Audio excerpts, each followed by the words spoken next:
Part of the experience of being a student is sometimes having to deal with serious cash flow problems. According to a new poll from RBC, it's actually an issue most students will struggle with, as 60% of college and university students surveyed found money tight during the school year.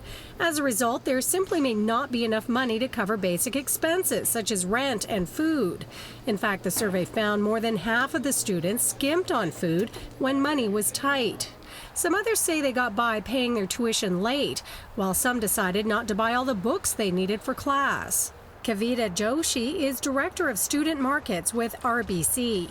For many students, the money is there until it's not.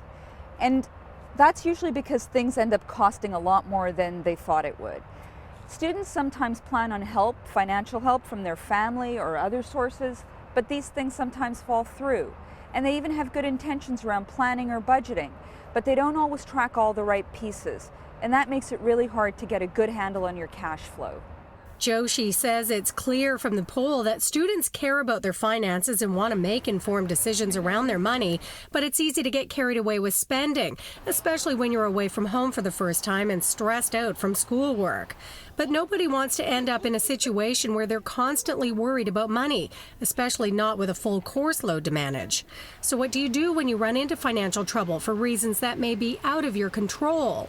The best way to deal with a financial challenge is to face it directly. Understand the options that are available to you, because I can guarantee that there are options that are available to you that will make your situation better. By not facing it, it'll just make the problem worse. Joshi cautions against racking up credit card debt to cover expenses or looking to cash advances or payday loans to cover debts, because that will only lead to more debt, higher interest payments, and bigger headaches. She also offers these tips. When setting up your budget, try to overestimate your expenses because prices often increase or unexpected expenses may come up during the year. Try to buy used textbooks through your campus bookstore and lower the number of monthly transactions on your bank account by asking for cash back when you make debit purchases, because this counts as one transaction, not two. A recent graduate had this to offer. As a student, the best advice I would have received would have been to avoid white label ATMs as much as possible. The kind that are conveniently located in bars, restaurants, corner stores, predominantly because they charge service fees in addition to any banking fees that you also have to pay. So that'd be it. But the best solution, says Joshi, is seeking help from a professional, such as a financial advisor, as soon as you realize there's a problem.